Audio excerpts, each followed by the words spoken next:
Birger! What? Ah, hello! How are you? Hey! Nice to see you. Nice to see you too. Well, I think you are here for giving a tour of the x-102. I think you are. Yes, because I'm ready. The X. Asked me about my modifications of this boat, and I will go through all of them, and I hope you enjoy it. So we can start at the top actually.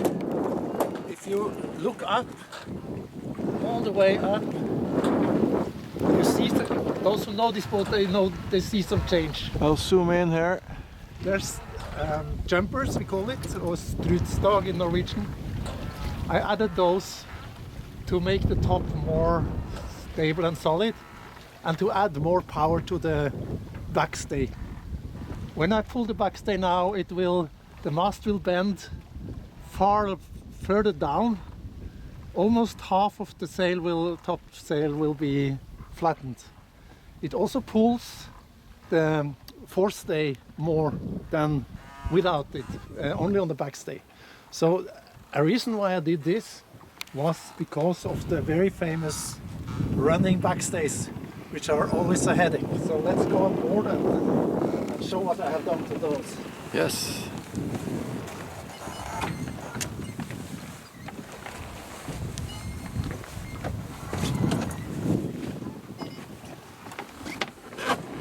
So if you look here, there's something missing, isn't it? Normally there's a winch here. Tell me. Originally there's a winch. The winch? And the backstays go to this winch. So we removed the winch and led the backstay to this winch here.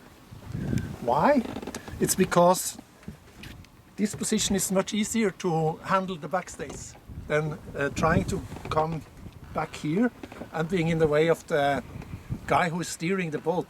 Oh. It's cumbersome. Uh-huh. The other thing we did is, if you look at there's something weird here. We removed this block, which was originally a 1, 2, 3 exchange with a small anti-friction ring. It's now not so. If this hits your head, it's not that. It doesn't hurt as bad as this block actually. So it's far less dangerous in a way. Mm-hmm. And this used to be a 1 to 16 winch, while this winch is 1 to 28. So it's sort of compensated for that. So this is how the backstays would normally be. They run from here right to the point at the mast. But if you look at this other backstay, we did something weird here too. If you look here, Lars, big friction ring leads the backstay to the side. Another friction ring which is bolted to the deck, and then it runs forward.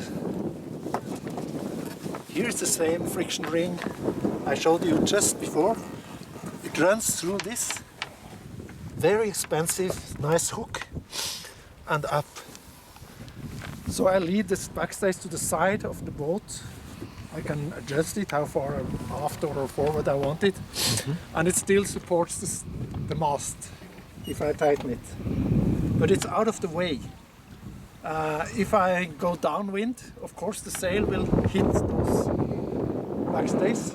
But then I only loosen the clit and let it run a little bit, open it a little bit, and it's out of the way. So this has made life with running backstays totally different. It's wonderful. Okay, this was the running backstay, so let's go forward. What did I do there with the sails?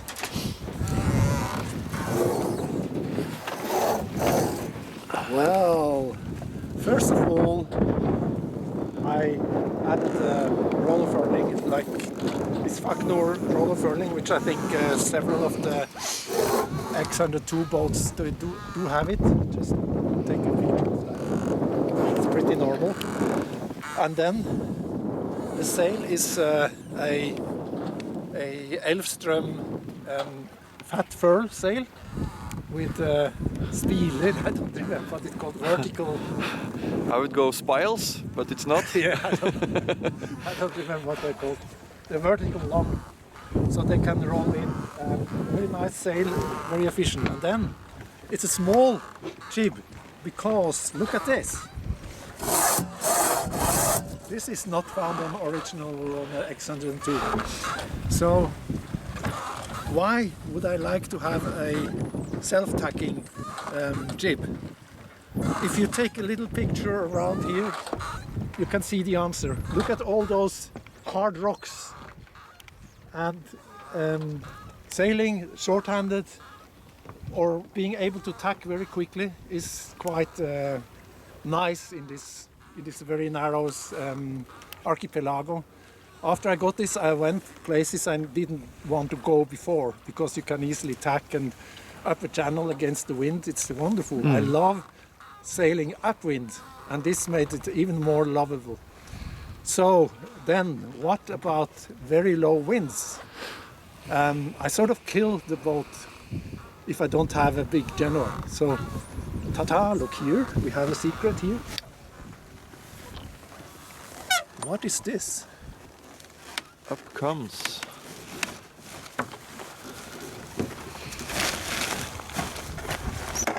It's a super lightweight Genoa.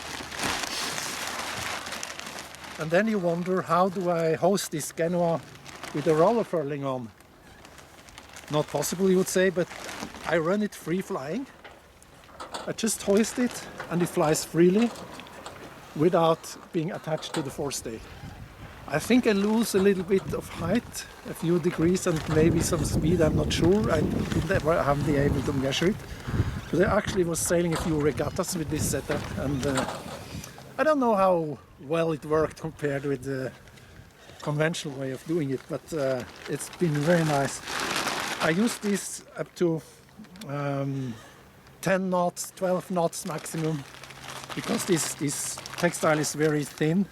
I don't remember the name of it, but it's supposed to be a very expensive textile, so my sailmakers told me not to ruin the sail. It runs on this bag. Okay, so this was like about the sail setup and the rig. Now let's go. We can go this way. Yeah.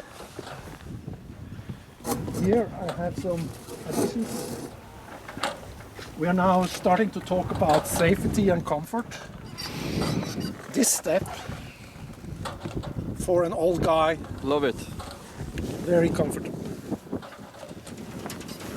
And here another step for standing and doing the sails, packing the sails. This is essential because this roof is very narrow on this boat. Yeah, it gives you a better balance. Yes, you can stand very safely here. I also added some hand grips to the lazy back. Oh, I noticed them first now.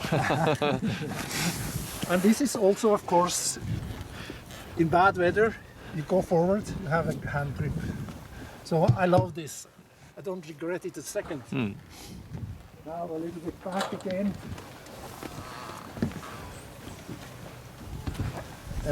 Did you mention this this boom breaker? Yes, I have a boom breaker. I had it for a long time. I don't use it a lot, but it's very good in certain conditions. And if you tighten it hard, it runs down to this system for tightening it,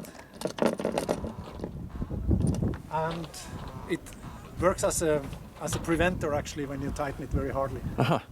Now let me just lift up this one. Talking about comfort. Yeah, it probably stands by itself. Let's put on this.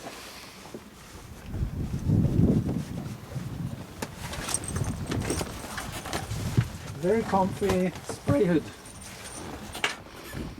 I'm a big fan of spray hoods. Spray hoods are a must. You always need a spray hood.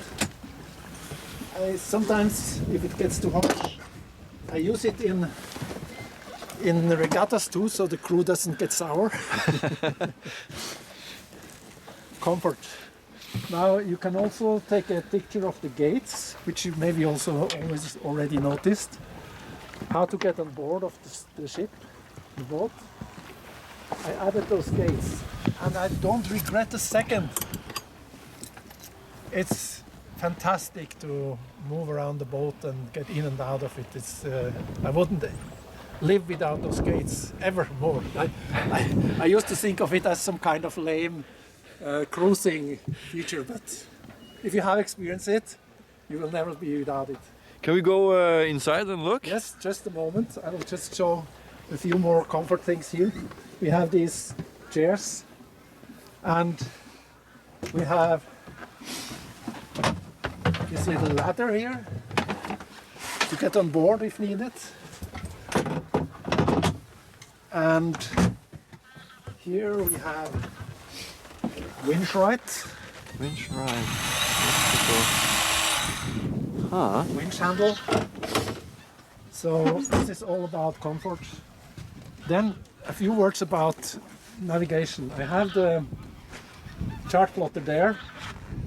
I didn't want it to use it put it on the bulkhead because people are sitting there and they always touching, and in the steering position you won't see it. So I found this is the only good position, but it's not permanently mounted. I take it away whenever we go to harbor. But it has connection. It has NMR 2000 connection, and with a plug, so it's fully connected to the NMR 2000 network. Then I have this one. It's a sail-proof tablet, which is on this weird. It says something there.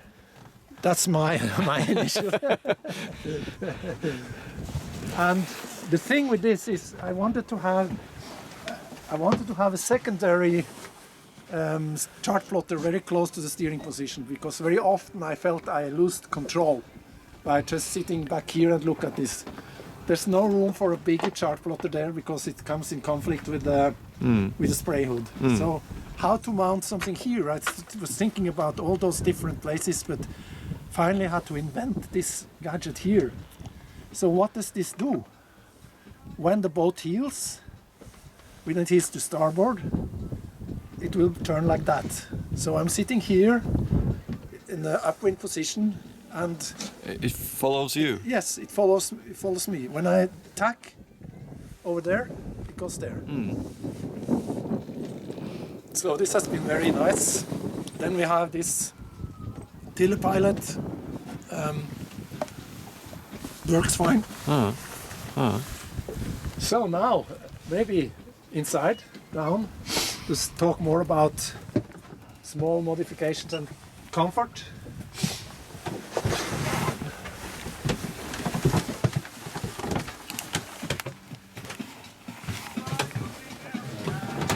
Maybe we have to turn down the music.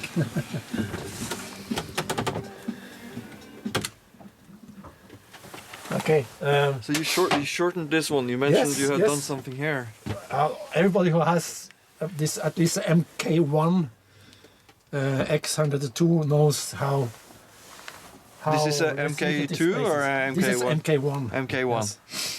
Yes. So I shorted this. You can see here. I shorted it with 10 centimeters or something, and it's still for these modern charts. It's sufficient, absolutely sufficient. Then I did something similar to the table. If you look, we can come here maybe and put the spinnaker back forward.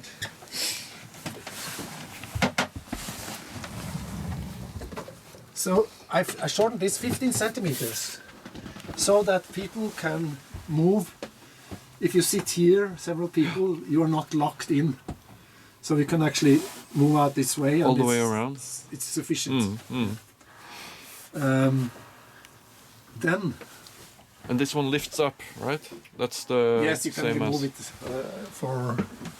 Yeah, I already noticed the spinnaker is running on these wires here. so I can pull it forward to raise the spinnaker. But then I want you to look at the ladder. Just zoom out a little bit so you can have the whole ladder in the picture. When I was buying this boat, I was looking for a boat that had not more than 3 steps between the cockpit and the saloon. Some boats have 7 or 10 steps, it's crazy. But you want to run between you come easily back and forth, so there was 3 steps. But the ladder on these boats is extremely steep and uncomfortable, so I had to make a new ladder. This one is totally different comfort in that ladder. Another thing I didn't like so much in here was, I thought it was very dark, a dark cave. So if you look here, what have we here? I made some holes in the boat. Oh no! These are the new portholes, and I see land. yes. So I made them. I put these two, this blank here. Behind I have a light strip, and then I have these hidden blinders, like that. Very satisfied with all those solutions. Well, what more?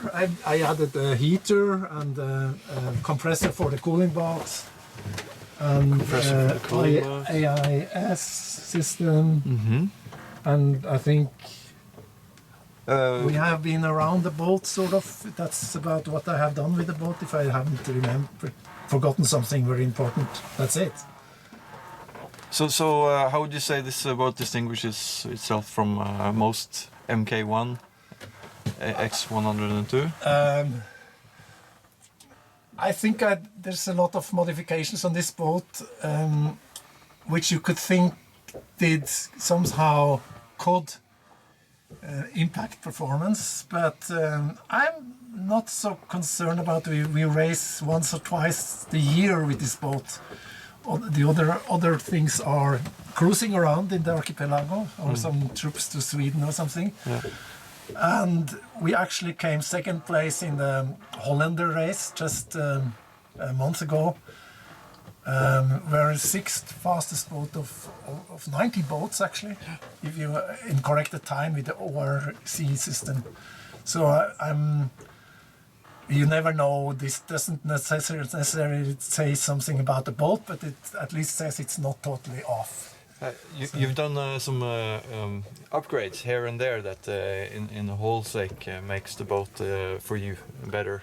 Yes, it's like buying a dress and then customize it or make it fit your body, sort of. Exactly. It's almost like that, because you have all those steps and those hand grips, and even the spray yacht has handles on top of it, so you can. I love the gates.